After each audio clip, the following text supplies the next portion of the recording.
They laughed as they threw me out into the freezing snow, my coat torn, my hands shaking, my heart breaking. I heard their laughter echo through the mansion's door, but then the sound of tires screeched on the ice, and when he stepped out, the man everyone feared and admired, everything changed.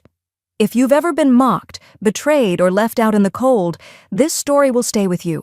Because sometimes, the people who throw you away become the reason fate sends someone greater. Don't skip a second. This Christmas story will warm your soul. I still remember the message popping up on my phone that chilly December afternoon. A glittering gold invitation glowing against the cracked screen. Christmas Eve party. Everyone from college is coming. You have to be there, Amara. It was from Claire, the same girl who once called me the ghost of the classroom, because I never spoke much. Her message sounded cheerful. Too cheerful. The kind of sweetness that hides something sharp underneath. For a moment, I just stared at it. My heart whispered no, but something deeper inside me wanted to believe maybe people could change. Maybe time had softened their arrogance, maybe they just wanted to reconnect. It had been years since college, years since I'd walked away from their whispers, their laughter, their subtle cruelty. I'd built a quiet, peaceful life. Small apartment, steady job at a local bookstore, evenings spent with tea and silence. Yet a part of me still wanted to belong, even for one night. So I decided to go. I didn't own fancy clothes, just a simple ivory dress I'd sewn myself last winter. It wasn't trendy or expensive, but it made me feel like myself. Calm, honest, unpretentious. I wrapped a few homemade cookies in golden paper as a small gift. I knew they'd probably bring perfumes or designer wines, but I wanted to give something made with care. Something real.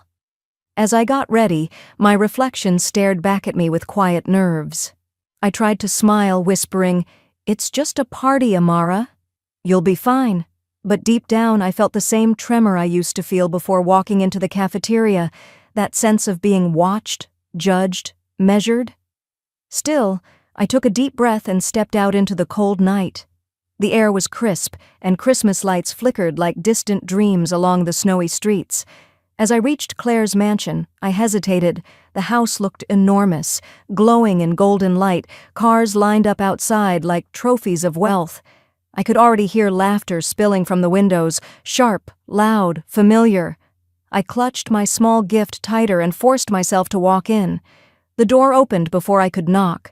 Claire's eyes widened, and then that fake smile appeared, the kind people wear when they don't expect you to actually show up. "Amara! You came! Oh my God, everyone, look who's here!" In seconds, the crowd turned. I saw the same faces from college, polished, glittering, and full of quiet mockery. Some smiled politely, others smirked behind their glasses. "Wow, she really came?" someone whispered. "Still looks like she shops from the discount rack." My cheeks burned, but I smiled anyway. "Merry Christmas," I said softly, handing Claire my small gift. She looked at it, paused, and laughed lightly. "Cookies? How sweet." The others chuckled. I told myself it didn't matter. I was here to enjoy the evening, to prove to myself that I could rise above the past. But as the laughter echoed in the background and their eyes followed me wherever I went, a small voice inside whispered that maybe, just maybe, I'd walked straight into the same cruelty I thought I'd outgrown.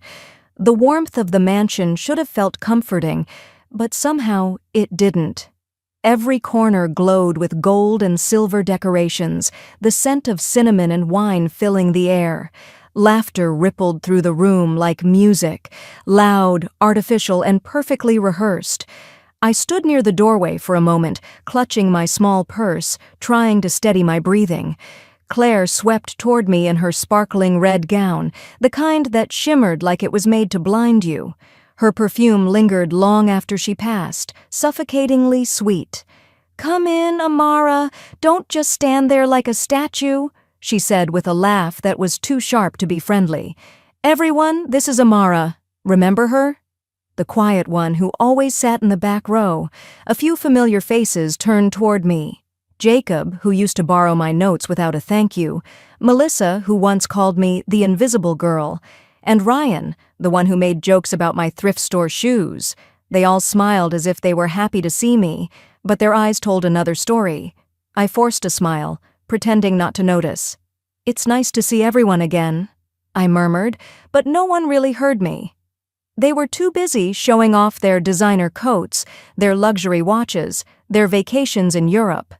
Their voices tangled in one another like competing melodies, each one louder, shinier, emptier. I walked toward the grand Christmas tree, its ornaments glittering under soft white lights. It was breathtaking, almost unreal, like something from a dream that didn't belong to me. I placed my small wrapped cookies on the gift table. They looked tiny beside the towers of glossy boxes and ribbons. Still, I smiled. At least mine came from the heart. When I turned around, Melissa and Claire were watching me, whispering behind champagne glasses. I caught fragments of their words. Homemade, still broke, so brave to show up like that. I pretended not to hear, my fingers brushing the edge of my dress. It was simple, but beautiful, I reminded myself. It didn't need to sparkle to mean something. But they wouldn't stop.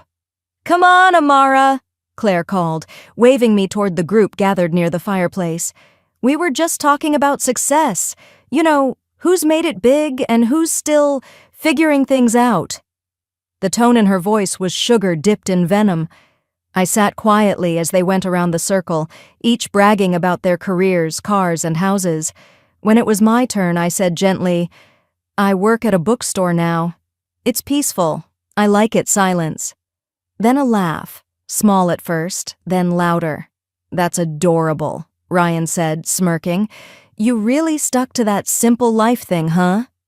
I felt my heart tighten. "There's peace in simplicity," I said softly, trying to hold my dignity. Claire raised her glass. "To Amara," she said, pretending to toast. "Proof that you don't need ambition to survive. Just low expectations." Laughter burst around me like fireworks, cold and glittering. I smiled faintly, pretending their cruelty didn't sting. But deep down, something inside me cracked. Not from embarrassment, but from realizing how little they'd changed. They still found joy in breaking others down. And yet, I stayed quiet. Because sometimes silence isn't weakness. It's the only strength left when dignity is all you have. The laughter that followed Claire's toast lingered in the air like poison perfume. I told myself to breathe, to let it go. But their voices kept cutting through the music, sharp and cruel. I moved toward the buffet table, trying to disappear into the crowd, hoping maybe if I stayed quiet enough, they'd forget I was there. But people like them never forget their favorite target. "Amara," Claire's voice called again, smooth but heavy with mischief. "Come join us by the tree." "We're taking pictures. You can't hide all night." Her friends giggled as she waved me over. Every step I took felt heavier than the last. My shoes sank slightly into the soft carpet, and I wondered if it was the weight of embarrassment or exhaustion pressing me down. The tree sparkled with gold and red ornaments, the lights dancing across Claire's diamond earrings as she posed in the center. I stood at the edge, unsure where to fit in, clutching the edge of my simple dress. "Smile," Melissa said, snapping a photo before I was even ready. I heard her whisper to someone, "This will make a perfect before and after post." Then came the moment that turned laughter into cruelty. Claire handed me a glass of champagne. "A toast to old friends," she said, raising her glass high. I hesitated, sensing something wrong. "Oh, come on," she laughed. "Don't act like you're too pure for a drink." The moment I took a sip, a cold splash hit my shoulder, red wine pouring down my dress. The shock made me gasp. The room fell silent for a heartbeat before laughter erupted. "Oh no!" Claire cried dramatically, covering her mouth in fake surprise. "I'm so sorry. I didn't see you there." The liquid ran down my ivory dress, staining it like blood against snow. My hands trembled as I set the glass down. I could feel everyone watching. Their smirks, their whispers, their satisfaction. "It's fine," I said quietly, trying to hold myself together. "It was an accident." But Melissa couldn't resist. "Don't worry, Amara." It's not like the dress was expensive, right? Another burst of laughter followed. Something inside me twisted painfully. I looked around the room, faces I once thought I'd known, now distorted by cruelty and wine. I wanted to leave, but Claire stepped in front of me, blocking the way to the door. Her eyes glimmered with mock concern. "Oh, don't go yet," she said softly, her words dripping with condescension. "It's snowing outside. You wouldn't want to ruin your little homemade dress, would you?" I looked past her at the falling snow outside the window, white and endless. My throat tightened as I whispered, "It'll dry." Her smirk deepened. "Suit yourself," she said, pulling the door open.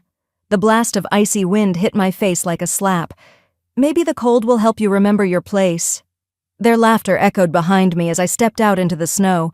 The door slammed shut, cutting off the music and the warmth. I stood there trembling, my breath turning to fog. For a long moment I just stood still, the snow landing softly on my ruined dress, melting against my skin. I had never felt so small, so unwanted. But as the laughter faded into the distance, another sound replaced it. The faint hum of an engine approaching through the falling snow. I turned toward the light piercing the darkness, and in that frozen moment, I didn't yet know. The night that had begun with humiliation was about to change everything. The door slammed behind me and silence swallowed everything. Only the wind remained, sharp, biting, unforgiving. I stood there in the dark, snowflakes melting on my skin before freezing again, my hands wrapped around my arms, but the cold slipped through every gap, cruel and constant. The mansion's golden light glowed behind the frosted windows, where laughter still flickered like fire, warm, distant, unreachable. For a moment I couldn't move. My mind refused to believe what had just happened. I'd told myself I was over them, that their words couldn't hurt me anymore. But now, standing alone in the snow, I felt the same ache I'd felt all those years ago. The ache of being unwanted, unseen, and mocked simply for being different. I looked down at my dress. The red wine stain had darkened into something almost black under the moonlight. My fingers brushed it gently, trembling. "You knew better, Amara," I whispered to myself. "You shouldn't have come." My voice broke into the night, carried away by the wind.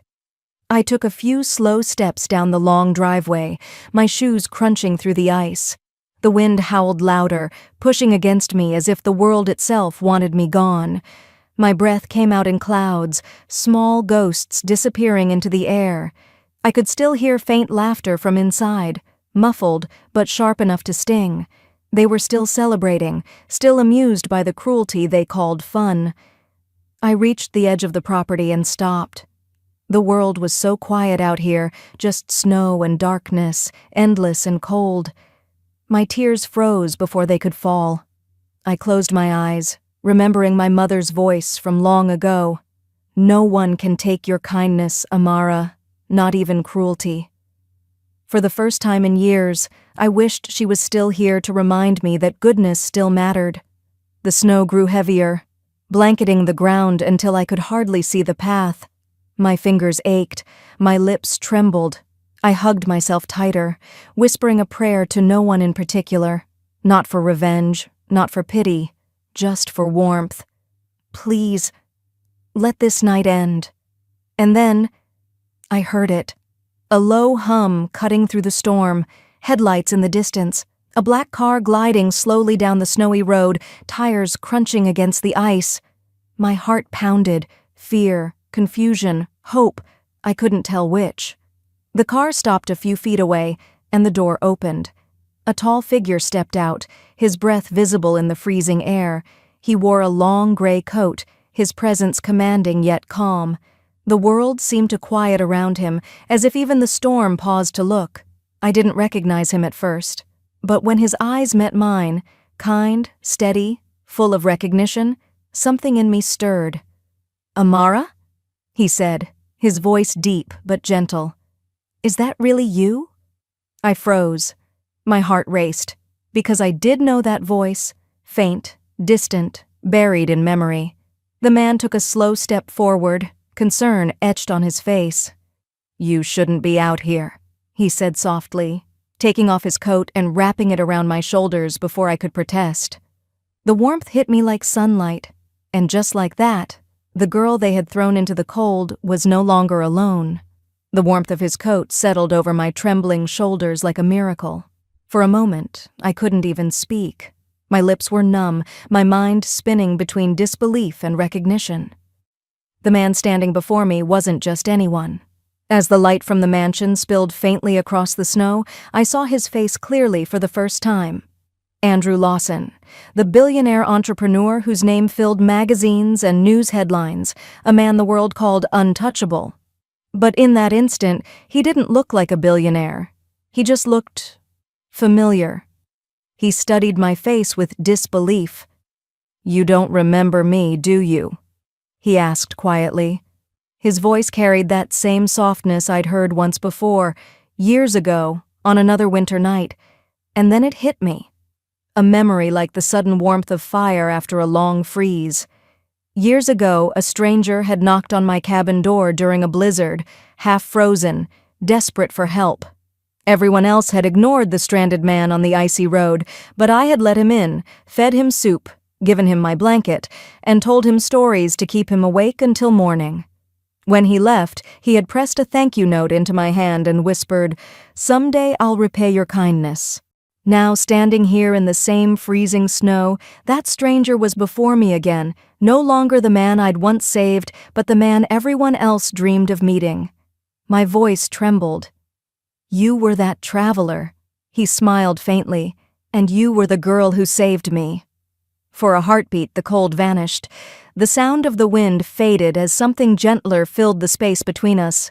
Recognition, gratitude, destiny.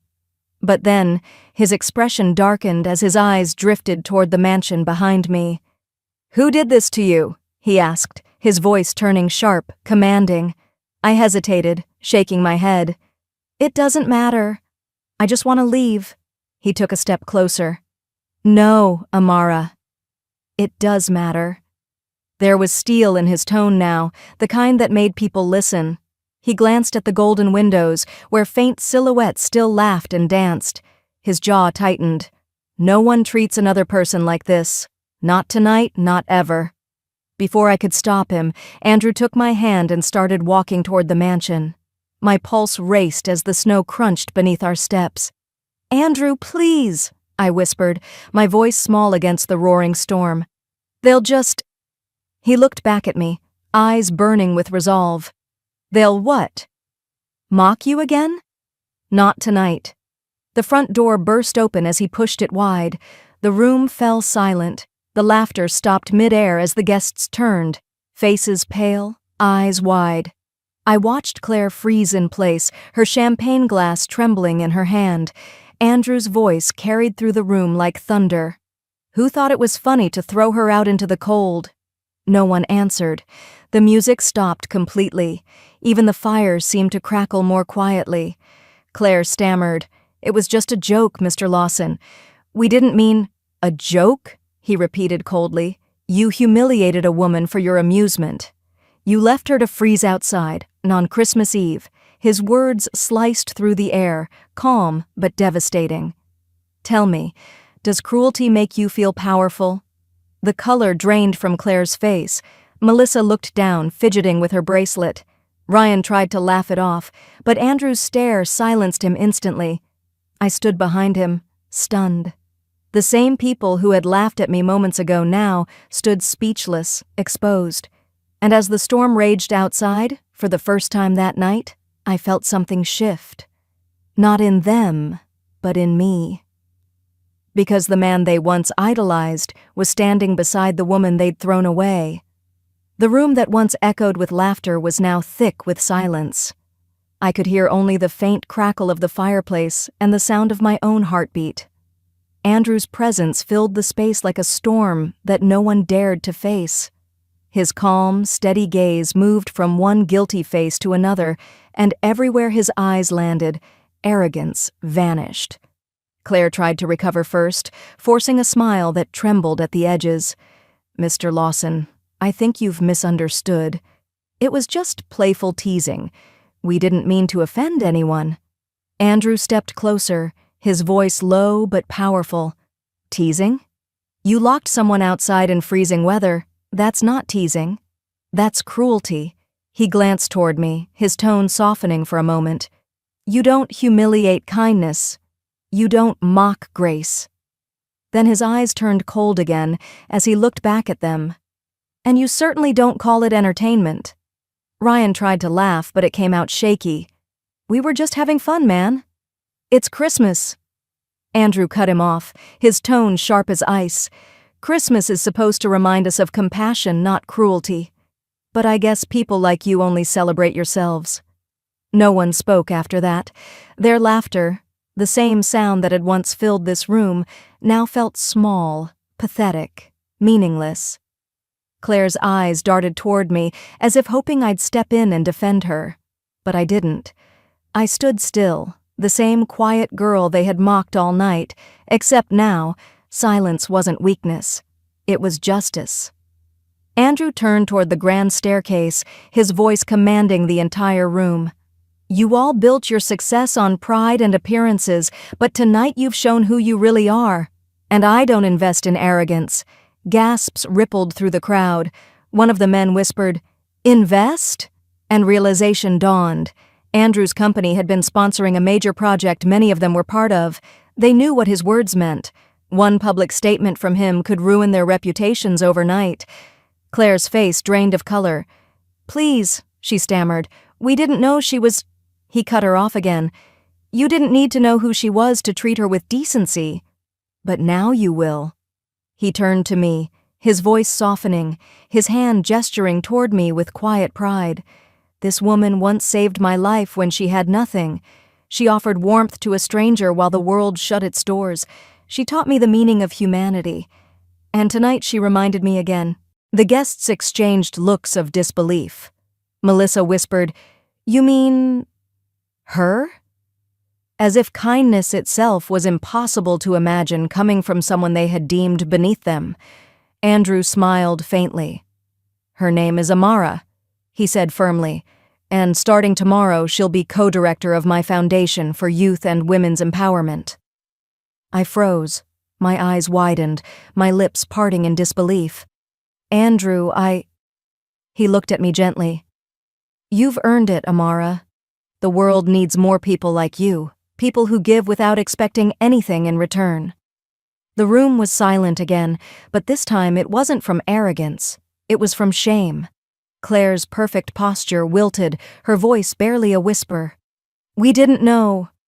Andrew turned to leave, his hand resting lightly at my back as he guided me toward the door. "No," he said simply, "you didn't care to." As we stepped out into the snow again, the air felt different. Not cruel, not cold, but cleansing. The mansion's golden glow faded behind us. For once, I didn't feel small. I didn't feel invisible. I felt seen. And for the first time that night, I realized sometimes the best revenge isn't shouting back. It's standing tall beside someone who sees your worth when others never could. When we stepped back into the snow, the night no longer felt bitter. The cold air carried a strange calm, like the storm itself had quieted to witness what had just happened. I pulled Andrew's coat tighter around me, still trying to process what he'd said inside. Co-director of his foundation.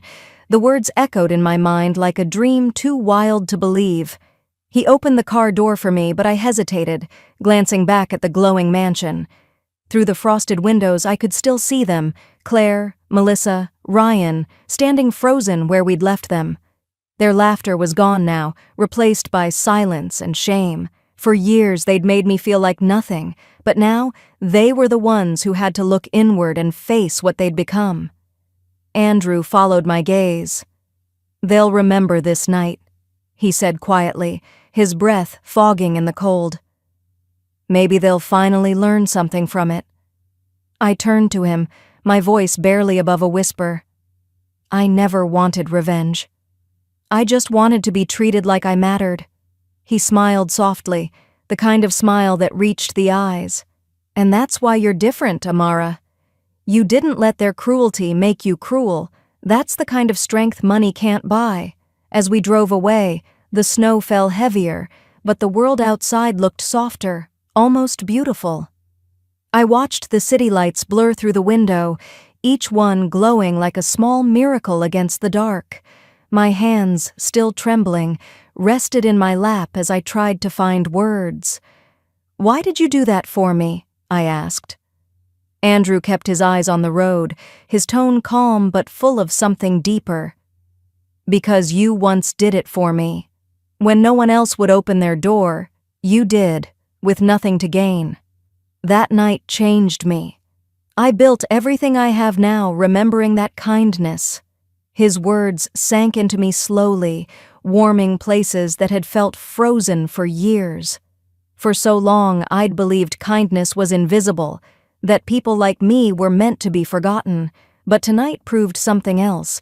Even small acts of grace can echo louder than cruelty. When we reached his estate on the hill, I couldn't believe what I saw. A garden lit with white lanterns, snow falling gently over statues and fountains, and a Christmas tree taller than any I'd ever seen.